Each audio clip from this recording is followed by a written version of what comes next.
இயேசு கிறிஸ்துவின் நாமத்தினாலே உங்கள் அனைவருக்கும் என்னுடைய வாழ்த்துக்கள் தெரிவித்துக் கொள்கிறேன். சிறப்பான நாட்களில் நீங்கள் குணசேகரன் அவர்களுக்கும் நன்றியை செய்தோம் தெரிவித்துக் கொள்கிறேன்.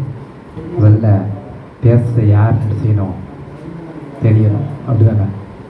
ஒவ்வொருத்தரும் ஒன்று சொல்லுவாங்க, ஒவ்வொருத்தரும் ஒன்று சொல்லுவாங்க. என் பேர் வேதநாயகம். என் பேர் வேதநாயகம். வேதநாயகம்னு நீங்கள் நினச்சோடனே ஒரு ஆளை நினைக்க வேண்டியிருக்கும். அது பாட்டு படிக்க சாத்தியம். ஆமாம், அவங்களுடைய 6வது தலைமுறையில் உள்ளவன் நான். வந்து 6வது. மற்றவங்க எல்லாரும் என்ன செய்வாங்க, ஊழியம் செய்து கொண்டு இருக்காங்க. அவங்க சாஸ்தியார், அவங்களுக்கு பட்டம் உண்டு. குடும்பத்தில் நிறைய பிள்ளைகள் இருப்பாங்கள்ல, அதில் ஒருத்தருக்கு தானே கொடுக்க முடியும். அதனால் அவங்க சாஸ்தியார் வேலையை செஞ்சுக்கிட்டு இருக்காங்க. நாங்கள் எங்கள் குடும்பத்தில் உள்ளவங்க ஆலயங்களை கட்டியிருக்காங்க. தெற்குமேடு, சிவகிரி, சொக்கம்பட்டி சபைகள் செய்து இருக்குது. சபைகளை எங்கள் தாத்தா 100 ஆண்டுகள் ஆகிவிட்டது. இப்போ அதில் ஒரு சபையை நான் வந்து செய்வேன் பார்த்து கொண்டு இருக்கிறேன். கர்த்தருடைய அழைப்பை ஏற்று நான் ஏஜி இண்டஸ்ட்ரியல் ஸ்கூல், கணக்கு பிள்ளைவில் கேள்விப்பட்டிருப்பீங்க. ஏஜியும் முதல்ல ஆரம்பிக்கப்பட்டது தென்காசியில் தான். ஏஜி ஸ்தாபனம் ஆரம்பிக்கப்பட்டது தென்காசியில் தான். தென்காசி பக்கத்தில் கணக்கு பிள்ளை வளர்ச்சி இருக்குது, அங்கே தான் ஆரம்பிச்சது. ஸோ ஜெயராஜுங்கிறவர் தலைமையில் தான் செஞ்சுருக்கு ஆரம்பித்தது. அவங்க ஆரம்பித்த அந்த இடத்துல என்னுடைய நான் வந்து என்ன செய்தேன், அங்கே ஆசிரியராக வேலை பார்த்தேன். அவங்களும் அவர் ஜெயராஜ் எங்கள் தாத்தா கூட ஊழியம் பார்த்தவங்க. அதனால் எனக்கு என்ன செய்தாங்க, வேலை கொடுத்துருந்தாங்க. வேலை பார்த்து கொண்டு இருக்கும்போது இயேசு கிறிஸ்துவின் அழைப்பு ஊழியர்கள்லாம் சொன்னாங்க, உங்களுக்கு அழைப்பு இருக்குது, நீங்கள் ஊழியத்துக்கு என்ன செய்யணும் போனோம். அதை விட்டுட்டு என்ன செய்வீங்க, வேலை பார்த்து என்ன செய்வீங்க, சாப்பிட்டுட்டு உட்காந்துருக்கீங்க. கர்த்தர் கொடுத்த அழைப்பு கீழ்ப்படினாங்க. உடனே என் மனைவி ஆக்ஸ்ஃபோர்ட் ஸ்கூலில் மேக்ஸ் 10க்கும் 12க்கும் மேக்ஸ் எடுத்திருந்தா தென்காசியில். நாங்கள் 2 பேரும் வேலையை விட்டுட்டு ஊழியத்தின் நிமித்தமாக திருநெல்வேலிக்கு வந்துட்டோம். திருநெல்வேலியில் எனக்கு ஊழியத்தில் இங்கே சொன்ன தேவனுடைய ராஜ்யம் ஊழியத்தில் இருக்க கூப்பிட்டாங்க. அதனால் என்ன வந்தேன். நாங்கள் 2 பேரும் கிருபா நகரில் இருக்கோம். நாங்கள் குடும்பமாக கிருபா நகரில் என்ன செய்தோம் இருக்கோம். எனது பையன், எனக்கு ஒரே பையன், அவன் வந்து 12th செய்தான் படிக்கான். ஜான் ஸ்கூலில் என்ன செஞ்சுருக்கான், படிச்சிருந்தான், படிச்சுட்டு செய்தான் இருக்கான். மியூசிக் படிச்சிருக்கான். இங்கே எப்பவும் வருவேன். இங்கே சாத்திய குடும்பம்னால எனக்கு ஆட்கள் எல்லாம் நிறைய பேர் செய்தாங்க. சிஎஸ்சியில் இருக்காங்க, பழக்காரர்கள் சொன்னாங்க. சித்தி இங்கே தான் என்ன செய்தாங்க இருப்பாங்க. தெரியும், கத்தீட்ரலில் இருந்தீங்கன்னா தெரியும், சாலமோன் இருப்பாங்க, தாய் மாமா. கர்த்தருடைய வேலையை செய்வதற்காக நான் என்ன செஞ்சோம், இங்கே வந்தோம். இங்கே வரும்போது நிறைய ஆட்கள் செஞ்சுருக்கோம் இருக்கோம். நிறைய இடத்துல சொல்லுவாங்க, எங்கள் மாமா அவங்க சொல்லுவாங்க, மாமா அவங்க சொல்லுவாங்க. எங்கள் வீட்டில் எங்கள் அப்பா கூட இருந்தாங்க. கடவுளில் ஏற்றுக்கொண்டு அவங்க வந்து செய்தாங்க. இப்போ சாட்சியாக செய்தாங்க இருக்காங்க. அவங்க எப்பவும் சொல்லுவாங்க, இங்கே வாங்க இருப்பாங்க. ஒவ்வொரு சூழ்நிலைகள் இருக்கும். நிறைய காரியங்கள் எனக்கு இருக்கனால என்ன செய்ய முடியாது, வர முடியாதுன்னு சொல்லுவேன். இந்த தடவை கட்டாயம் வரணும்னு பேசினாங்க. கடவுள் இங்கே நாட்களில் வர என்ன செய்தார், கிருபை செய்தார். கடவுளுக்கு என்ன செய்ய சோத்திரம். கர்த்தர் உங்களை பார்க்கவும் கிருபை செய்தார். இதே போல் கூடுகைகள் நிறைய இடத்துல இருக்குது. அதுலேயும் நமது எல்ஐசியிலேருந்து நடக்கிறது கேள்விப்படும் போது மன சந்தோஷமாக இருந்துச்சு. கர்த்தருக்காண்டி வைராக்கியமாக உள்ள பிள்ளைகள் இருக்கப்போது அவர் நம்மளை பார்த்து சொல்லும் போது சொல்லியிருக்காரு, கிறிஸ்துவ பார்த்துட்டு நீங்கள் ஊக்கி உப்பாய் இருக்கீர்கள் இருக்காரு. இன்னைக்கு எல்ஐசி நிறுவனங்கள் வந்து நம்ம இருக்கிறதுக்கு காரணம் என்ன, நீங்கள்லாம் இதேமாரி என்ன செய்யுங்க, கர்த்தரை தேடுவதனால என்ன செய்யுங்க, உப்பாக இருக்கேன். ஒரு குழம்பு எப்படி நல்லா இருக்கலாம், ஆனால் அதில் உப்பு சேர்ந்தால் தான் அது டேஸ்ட்டுன்னு செய்யும் இருக்கும். எல்ஐசி பெரிய எல்லாரும் இருக்கலாம், ஆனால் கிறிஸ்தவராய் நீங்கள் இப்படி ஜெபித்து இருக்கும்பொழுது அது வந்து என்ன செய்யுது, கர்த்தருக்கு மகிமை உள்ளதாக என்ன செய்யுது காணப்படுகிறது. கர்த்தர் நாட்களில் பேசுகிறதுக்கு செய்தால் அதுக்காக நன்றி செலுத்துகிறேன். அழைத்தவங்களுக்கும் நன்றி செலுத்துகிறேன். கர்த்தர்களை ஆசீர்வதிப்பாக. ஜெபம். பாருமையா போதகரே, வந்தனிடம் தங்கீரும் சேருமையா பந்தியினில், சேருமையா பந்தியினில்.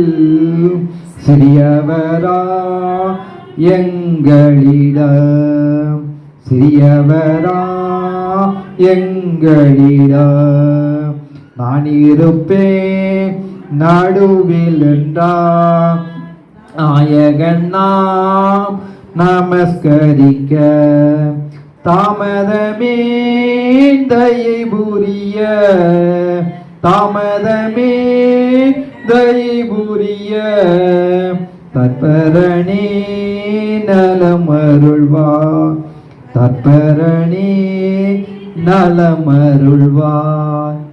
பேசுவடியை மறைத்து வெளிப்படும் எல்லா தூதி கடமையும் உமக்கே சித்தம் இயேசுவான் வேண்டிகள் ஜீவனில் அப்பினார். நிறைய காரியங்களை குறித்து நம்ம பார்க்கும் பொழுது கிறிஸ்தவர்கள் மத்தியில் பேசுறது மற்றவங்கள்ட்ட பேசிடலாம், அப்படி தானே? அவங்களுக்கு ஒன்றுமே செய்யாது தெரியாது. உங்களுக்கு பைபிள் தெரியும், பைபிள் நல்லா தெரியும்.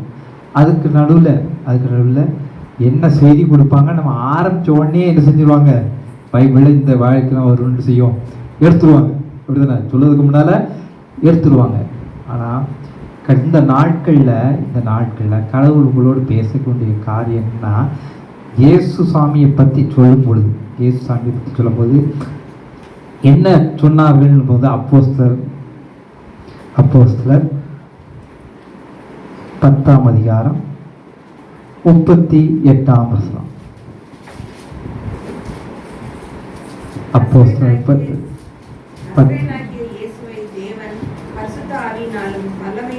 அபிஷேகம் பண்ணினார். தேவன் அவருடனே கூட இருந்தபடியினாலே அவர் நன்மை செய்கிறவராயும் பிசாசின் வல்லமையில் அகப்பட்ட யாவரையும் குணமாக்குகிறவராயும் சுற்றி திரிந்தார். என்ன பண்ணுது? திருப்பி ஒரு வாசிங்க. நசரேயனாகிய இயேசுவை தேவன் பரிசுத்த ஆவியினாலும் வல்லமையினாலும் அபிஷேகம் பண்ணினார். தேவன் அவருடனே கூட இருந்தபடியினாலே அவர் நன்மை செய்கிறவராயும் பிசாசின் வல்லமையில் அகப்பட்ட யாவரையும் குணமாக்குகிறவராயும் சுற்றி திரிந்தார். சொல்லும் போது தேவன் அவர் கூட இருந்ததினால் அவர் நன்மை செய்கிறவராயும் பிசாசின் வல்லமையால் யாவரையும் குணமாக்கிறதும் சுற்றி திரிந்தார். கிறிஸ்தவர்களாகி நம்மளுக்கு இருக்க வேண்டியது எப்படின்றதுன்னா, நன்மை செய்கிறவர்களாய் செய்யணும், சுற்றி திரியணும். இன்னைக்கு நன்மை செய்கிறவர்களாய் நம்ம சுற்றி திரிதோமான்னு பார்த்தா நிறைய கேள்விகள் தான் செய்து. ஒரு ஆளுக்கு உதவி செய்யணும், நம்மளுக்கு தேவை, அவங்க நம்மளுக்கு ஏதாவது செய்வாங்க, அவங்களுக்கு உதவி செய்கிறது நம்மளுக்கு வேண்டியது, அதனால் நம்ம என்ன செய்யறது, உதவி செய்கிறது நம்ம என்ன செய்யணும் இருக்கும். ஆனால் நம்ம யாருக்கான செய்யணும், நம்ம எப்படி இருக்கணுமா, நன்மை செய்கிறவர்களாய் ஏசாமி எப்படி சுற்றி திரிந்தாரோ அதே போல நாமளும் என்ன செய்யணும், நன்மை செய்கிறவர்களாய் என்ன செய்யணும், சுற்றி திரிய வேண்டும். நன்மை செய்யும் போது நம்மளை பார்க்கும் பொழுது, அதான் முன்னாலேனா சொல்லுவாங்க, ஒரு வீட்டை பார்த்தா அந்த வீடை பார்த்து அவங்க கிறிஸ்தவங்க வீடுப்பாங்க. ஏன் சொன்னாங்க? சாட்சி. இது இப்போ எப்படி சொல்லுதாங்க, கிறிஸ்தவ வீடு அது என்ன சொல்லுவாங்க, ஏஜிக்காரங்க வீடு, சிஎஸ்ஐக்காரங்க வீடு மாறிட்டு கிறிஸ்தவ வீடுன்னு சொல்ல முடியாத அளவுக்கு செஞ்சுட்டு மாறி விட்டது. இந்த நாட்களில் நம்மளை பார்த்தா கிறிஸ்தவங்கன்னு சொல்லுவாங்க, கிறிஸ்துவை உடையவங்களாக தான் கிறிஸ்தவர்னாங்க. இப்போ கிறிஸ்துவ உடையவங்களா இல்லை, ஏஜி, சிஎஸ்ஐ, ஆர்சி அதெல்லாம் என்ன செய்தாங்க சொல்லிக்கிட்டு இருக்காங்க. அவங்க யாருன்னு கேட்டாச்சு, முதல்ல அவங்க போய் யாருன்னு கேட்டாச்சு, அவங்க சிஎஸ்ஐ இல்லை, ஆமாங்க, ஆர்சி இல்லை, ஆமாங்க. ஆனால் இந்த நாட்களில் நம்ம நன்மை செய்கிறவர்களாக என்ன செய்யணும், முதல்ல சுற்றி திரியணும். என்னைக்கு நன்மை செய்கிறவா கிறிஸ்தவர் சுற்ற ஆரம்பிச்சுட்டாங்களோ நம்ம அதான் உப்பாக இருக்கும். நம்மளை பார்த்து நிறைய பேர் செஞ்சிருவாங்க, திருத்திடுவாங்க. நம்மளை பார்த்து நடக்கையை வச்சு என்ன செய்வாங்க, திருத்திடுவாங்க. நம்ம நடக்கையே சரியில்லாத போது அவங்க எப்படி திருந்துவாங்க? இவங்களும் நம்மளோட அதுக்கு நம்ம எவ்வளவோ பரவாயில்லன்னு செஞ்சிருவாங்க, நினைச்சிருவாங்க. நம்மளை பார்த்து என்ன செய்வாங்க, நினைச்சிருவாங்க. அதனால நம்ம நன்மை செய்கிறாய் இயேசுவை போல சுற்றி தீர்ந்தோம்னா நல்லது. இன்னொரு நன்மை செய்கிறதா சுற்றி தீர்ந்த இருக்கும் பொழுது நீங்கள் வேதத்தில் இன்னொரு வார்த்தையை பார்க்கலாம். லூக்கா எழுதின சுவிசேஷம் 6ஆம் அதிகாரம் 33வது வசனம். லூக்கா எழுதின சுவிசேஷம் 6ஆம் அதிகாரம் 33வது வசனம். உங்களுக்கு நன்மை செய்கிறவர்களுக்கு நீங்கள் நன்மை செய்தால் உங்களுக்கு பலன் என்ன? பாவிகளும் அப்படி செய்கிறார்களே. நன்மை செய்கிறவர்களுக்கே நீங்களும் நன்மை செய்தால் உங்களுக்கு பலன் என்னன்னு கேட்குங்க. நம்ம எப்படி இருக்கோம்? நம்மளுக்கு நன்மை செய்வாங்க என்ன. இப்போ சில நேரம் சொல்லும் போது சொல்லுவாங்க, முன்னாலேனா கல்யாண வீடுகள்லனா எழுதி வச்சுருப்பாங்க, என்னது யார் யார் என்னென்ன ரூபா கொடுத்தாங்க. எதுக்கு எழுதணும்? எழுத வேண்டிய அவசியமே இல்லை, அப்படி தானே? எதுக்கு எழுதி வச்சுருக்காங்க? அவங்க வீட்டில் ஏதாவது செய்து வந்தால் மறந்து போச்சுன்னா அந்த நோட்டை எடுத்து பார்ப்பாங்க. ஓஹோ இவ்வளோ ரூபா செஞ்சுருக்காங்க, அப்போ நம்ம இவ்வளோ தான் செய்யணும்பாங்க. அதில் சிலவங்க சொல்லிடுவாங்க, இந்த வீட்டுக்கு நம்ம செய்ய போகிறோம், நம்ம வீட்டுக்கு வரவா போகிறாங்க, நம்ம வீட்டுக்கு ஆம்பளை பையன் தான் இருக்கான், அது அங்கே நடக்கும், இவங்களாம் வந்து பார்க்க போகிறாங்க, அவங்களுக்கு செய்ய வேண்டாம், குறைச்சி செஞ்சால் போதும். இப்படி என்ன செய்யும்? அதான் சொல்லும் போது நம்ம உலகப்புறமான வாழ்க்கையில் நம்ம வந்து நன்மை செய்வாங்கன்னு நினச்சி தான் செய்தோம், நன்மை செய்தோம்.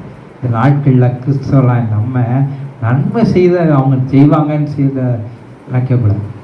முன்னால் நாங்கள் எங்கள் அப்பா இறந்த புதுசில் 94 இறந்தப்போ, 94 இறந்தப்போ ராபர்ட்னு ஒரு தெரியும் நினைக்கிறேன், எல்ஐசியில் இருந்தாங்க ஒருத்தவங்க, தெரியும் இருப்பாங்க.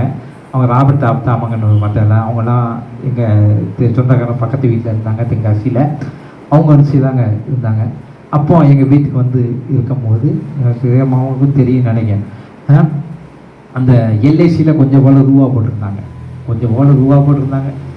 ரூபா போட்டிருந்தாங்க. உடனே அதை கேட்டு வாங்கி எழுதி போய் பார்த்து வாங்கி கொடுத்து 6000மோ 7000மோ வந்துச்சு. தரமாட்டாங்கன்னு தான் தெரியும், தரமாட்டாங்க, இருந்தாலும் நாங்கள் முயற்சி பண்ணதோம் அப்படின்னு சொல்லி வாங்கி கொடுத்தாங்க. கஷ்டமான நேரத்தில் அவங்க முன்னப்பட தெரியாது, யாருன்னு எங்களுக்கு தெரியாது, ஆனால் என்ன செய்தாங்க, வாங்கி இன்றைக்கி சொல்லுதேன் உங்கள்கிட்ட முன்ன. காரணம் என்ன? நன்மை செய்தார்கள். நம்ம நன்மை செய்கிறவர்களாய் நம்ம சுற்றி திருந்தோம்னா கடவுள் நம்மளை என்ன செய்வார்? ஆசீர்வாதம். அதான் சொல்லுவாங்க, நீங்கள் உங்களுக்கு செய்வாங்கன்னு நினச்சி நீங்கள் என்ன செய்யுங்க, செய்யாதீங்க, ஆனால் நன்மை செய்கிறவர்களாய் செய்யுங்க, சுற்றி திருங்கன்னு செய்தார் சொல்லியிருக்காரு. அது மாத்திரமல்ல, அது மேலே 3 யோவான் 1:11, 3 யோவான் 1:11.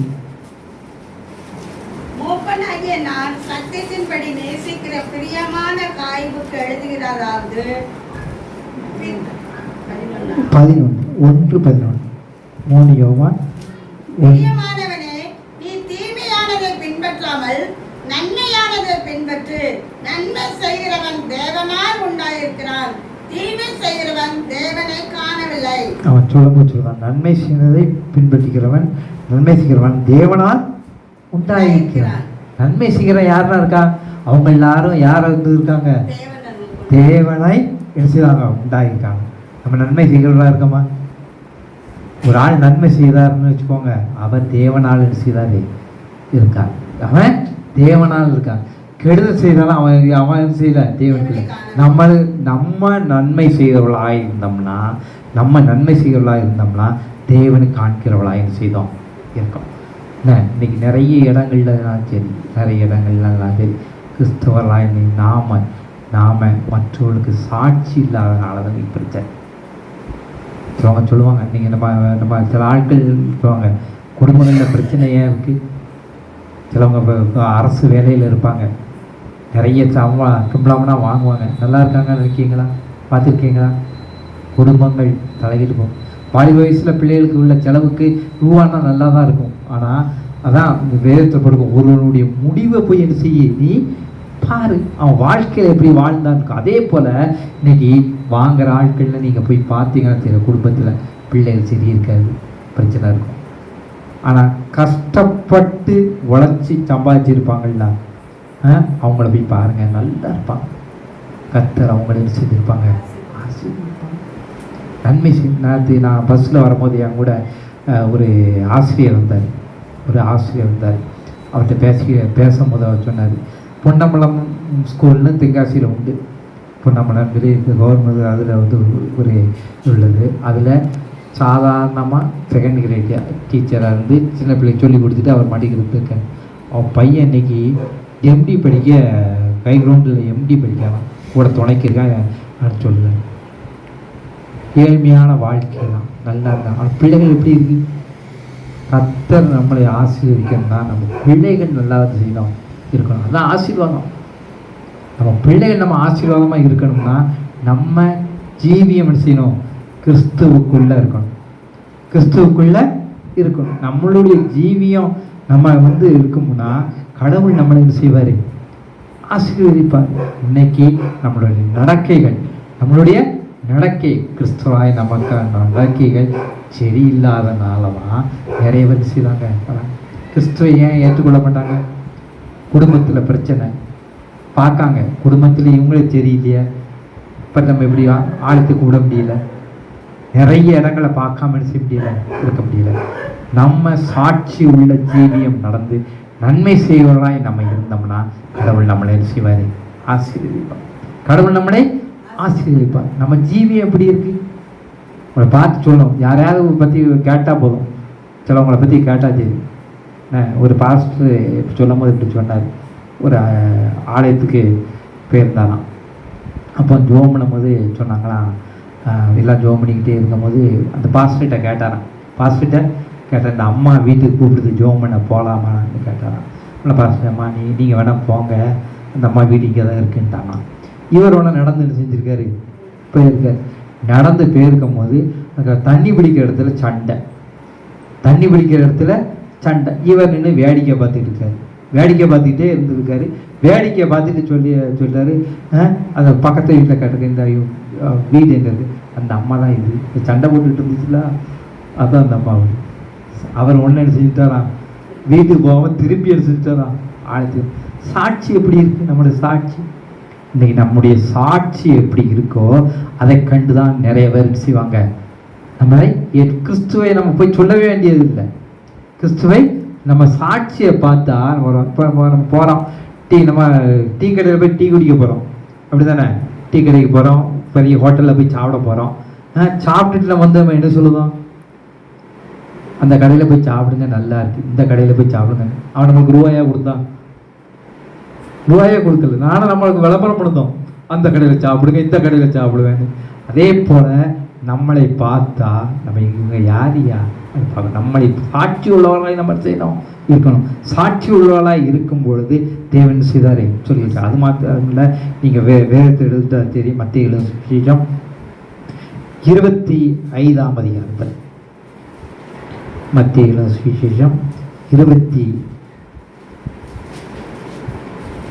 25ஆம் அதிகாரத்தை எடுத்து வச்சுக்கலாம்.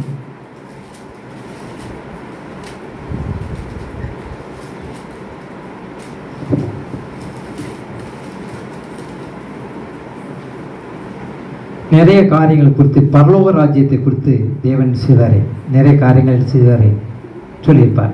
நிறைய காரியங்களை சொல்லியிருப்பார். என்ன அது மாத்திரமல்ல, அவர் சொல்லும்போது சொல்லுவார், நீங்கள் எப்பொழுதும் என்ன செய்யணும்? அதான் திருடன் வருகை போல இருக்கும், நீங்கள் எப்பவும் என்ன செய்யணும் இருக்கணும். நிறைய உதாரணங்கள்லாம் சொல்லியிருப்பார். சொல்லும்போது ஒரு தாளந்து கதையை பற்றி செஞ்சுருப்பாரு. அதில் பார்த்தீங்கன்னா உங்களுக்கு தெரியும் தாளந்து கதை. ஒருத்தன்ட்ட 10 தாளந்து 5 தாளந்து இது ஒவ்வொரு நாள் சொல்லியிருப்பாரு. என்ன சொல்லும்பொழுது தாளந்தை பற்றி சொல்லும்போது, தாளந்துன்னு நம்மளுக்கு தெரியும், அப்படி தானே? நம்ம எல்லாருக்கும் சொல்லுவோம், உனக்கு பாட்டு படிக்கிற தாளந்து இருக்கு நம்ம சொல்லுவோம்னா. ஆனால் தாளந்துங்கிறது அதுக்கு அர்த்தம் வேற. அது தாளந்து நம்ம சொல்லும்போது அது எபிரேய மொழியில் உள்ளது. எபிரேய மொழியில் அது தாளந்துன்னு பேர். எபிரேய மொழியில் தாளந்து என்று சொல்லும்போது 3000 வெள்ளிக்காசுன்னு அர்த்தம். 3000 வெள்ளிக்காசுன்னு அர்த்தம். 3000 வெள்ளிக்காசு. ஒரு தாளந்துங்கிறது 3000 வெள்ளிக்காசு. அப்போ 10 தாளந்துன்னா எப்படின்னு செஞ்சுக்கோங்க, நீங்கள் கலெக்ட் பண்ணிக்கோங்க. என்ன, அதாவது அந்த நாட்களில் எல்லாருக்கும் சம்பளம் கொடுப்பாங்கல்ல. நம்மளுக்கு நிறைய சிலவங்களுக்கு 100 ரூபா சம்பளம் இருக்கும். கொத்தனார்னா அவங்களுக்கு ஒரு சம்பளம் இருக்கும். என்ன, ஊதியம் ஒவ்வொரு இருக்கும். ஒரு ஆஃபீஸில் வேலை பார்க்க நீங்கள் பார்த்துக்கிட்டிங்கன்னா பெரிய ஆஃபீஸருக்கு நிறைய சம்பளம் இருக்கும், அப்படி தானே? அப்போ இருக்கிற அதிகப்படியான சம்பளங்கள்னு சொல்லும்போது அரை வெள்ளிம்பாங்க. அரை வெள்ளின்னு செய்வாங்க, சொல்லுவாங்க. அரை வெள்ளி நம்ம சொல்லுதோம்ல, நிறைய பெரிய சம்பளம் வாங்குதாங்கன்னா இது அரை வெள்ளி அவங்களுக்கு என்ன செய்வாங்க, வாங்குவாங்க. அந்த அரை வெள்ளி நீங்கள் வேதத்தில் பார்க்கும்பொழுது அவர் வரிப்பணம் கட்டணும்னு சொல்லோட நீ போய் பாரு, அங்கே ஒரு மீன் இருக்கும். மீனில் வாயில் என்ன செய்யும், ஒரு வெள்ளி இருக்குன்னால உனக்கு பாதி எனக்கு பாதி 6,000 வெள்ளி கொடுத்தாச்சு.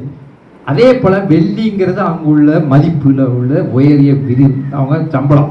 அதான் அவர் 10 தாழ்ந்து 1 தாழ்ந்துன்னு செய்தார், பிரித்து செய்தார், கொடுக்காரு. கொடுக்கும்பொழுது இது வந்து சொல்லும் போது 10, அதாவது 1 தாழ்ந்துன்னு சொல்லும் போது 20 வருஷத்துக்குரிய சம்பளம் நான் சொல்றது புரியுதா? ஒரு தாழ்ந்துன்னு சொல்றது 20 வருஷத்துக்குள்ள ஊதியம், அதே 10 தாழ்ந்துன்னா அப்ப எத்தனை வருஷத்துக்குள்ள பார்த்துக்கோங்க. 10னா 100 வருஷத்துக்குள்ள ஊதியம், ஒரு வருஷத்துக்குள்ள ஊதியத்தை அவர் செய்தாரு, கொடுக்காரு. அதே மாதிரி யாருமே செய்ய முடியாது, கொடுக்க முடியாது. ஆனால் தேவன் செய்தார், கொடுக்காரு. அதே போல கொடுத்துட்டு செய்தார், போகும் பொழுது சொல்லுதாரு, ஒவ்வொருத்தரும் அவங்க தாழ்ந்ததுக்கு தக்கன செய்தாங்க, செஞ்சு ரெட்டிப்பா செஞ்சாங்க வச்சிருக்காங்க. அதே போல வேலை பார்க்கலாம், ஆஃபீஸில் வேலை பார்க்கலாம். உங்களுக்கு கொடுத்த அந்த வேலை எதுக்காண்டி கடவுள் கொடுத்துருக்காரு? நம்மளுக்கு என்ன செய்தாரு? நன்மை செய்யறதுக்காண்டி கொடுத்துருக்காரு. நிறைய ரூபா கொடுத்துருக்காருன்னா எதுக்கு? அவர் சொகுசா வந்து அவர் குடும்பத்தை பார்க்கலாம், மற்றவர்களுக்கும் உதவி செய்யணுங்கிறதான் கொடுத்துருக்காரு. அதான் அவன் சொல்லும் போது 10 தாழ்ந்து உள்ளவன் என்ன செஞ்சிருக்கான், நிறைய இருக்கான். நம்ம நினைப்போம் நான் முதலமைச்சர் ஆனால் அந்த செய்வேன் இதை செய்வேன். இருக்கிற இதுல உதவி செஞ்சு நீங்க பண்ணீங்களா, கர்த்தர் உங்களை என்ன செய்வாரு? உயர்த்துவான். வேண்டாத பத்தி என்ன செய்யக்கூடாது, பேசக்கூடாது. அந்த வேலை கிடைச்சிருந்தா நான் அப்படி செய்வேன், உதவி செய்வேன், இதை இல்லை. இருக்கிற வேலையில நம்ம மற்றவர்களுக்கு உதவி செய்யணும். அதான் 10 தாள் ஒவ்வொருத்தரும் செய்தாங்க, உதவி செஞ்சுக்கிட்டே இருக்கும் பொழுது கடைசியில உள்ளவன்ட்ட தான் கேட்க, அவன்கிட்ட கொடுத்தது குறைய கொடுத்தது எவ்வளவு கொடுத்துருக்காரு அவனுக்கு 1 தாழ்ந்து. அது எவ்வளவு நாளுக்குள்ளது? 20 வருஷத்துக்குள்ள சம்பளத்தை கொடுத்துட்டு தான் அவன்கிட்டையும் கேட்க. கர்த்தர் நம்மளை வந்து சாதாரண என்ன செய்ய, பிச்சைக்காரலாம் என்ன செய்ய மாட்டாரு, வச்சிருக்க மாட்டாரு. கர்த்தர் பிரியமா இருந்தா அவனையும் என்ன செய்வாரு, அவருடைய கணக்கின்படி குறைஞ்ச அது பிச்சைக்காரனை 1 தாழ்ந்துன்னு சொன்னாலே 20 வருஷத்துக்குள்ள சம்பளத்தை செஞ்சிருக்காரு, வச்சிருக்கா உயரிய. அதனால கடவுள் நம்மளை ஆசீர்வதிச்சிருக்காரு, நம்மளுக்கு வேலை கொடுத்துருக்காரு, எல்லாம் கொடுத்துருக்காரு.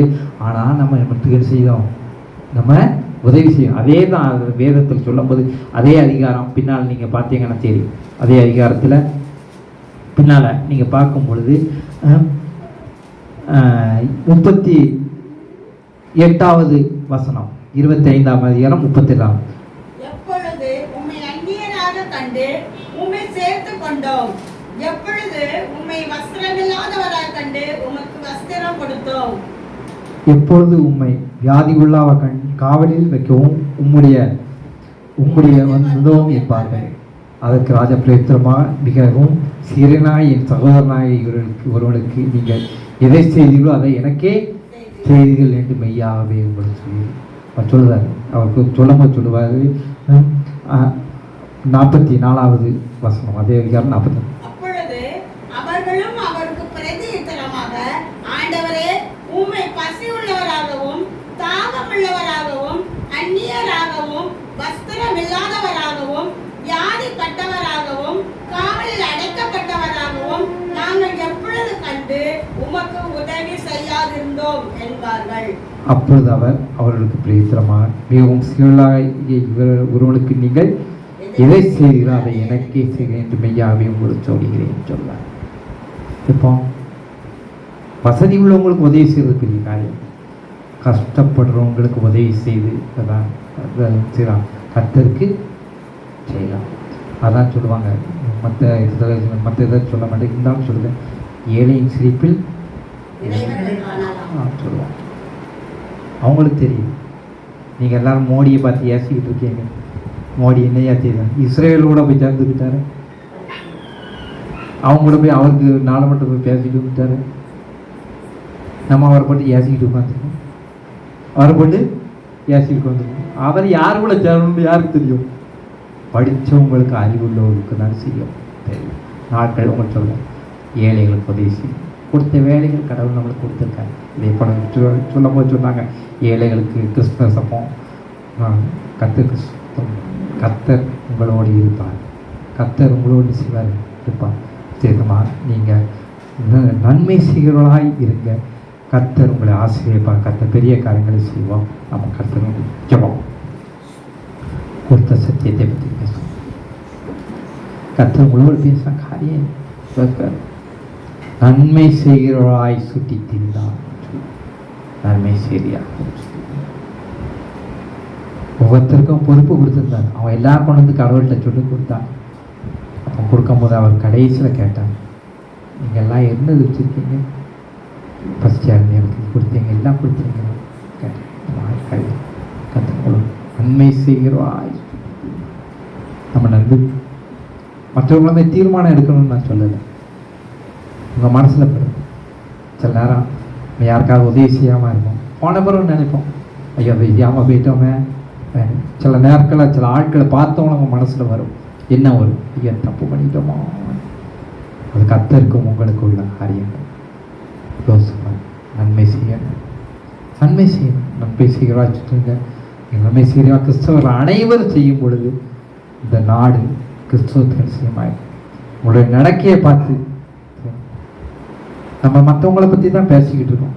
அவங்க அப்படி இருந்தாங்க, இவங்க இப்படி இருந்தாங்கன்னு சொல்லி நம்ம எப்படி இருக்கோம் அதை பார்க்கறது. அவங்க அப்படி இருப்பாங்க, இவங்க இப்படி இருந்தாங்க. நம்ம நினைச்சு இன்னொரு காரியத்தை சொல்ல மாட்டேன். ஊழியக்காரரை மதிக்கணும்னு பிள்ளைகளுக்கு சொல்லிக் கொடுங்க. வீடுகளுக்கு வந்தால் தோத்திரம் போடணும்னு சொல்லிக் கொடுங்க. நம்மளே மதிக்கலை இந்த நாட்களில், நம்மளே செய்தோம் ஊழியக்காரரையோ யாரையும் மதிக்கலை. அப்போ மற்றவர்கள் எப்படி கிறிஸ்தவத்தை ஏற்றுக்கொள்வார்கள்?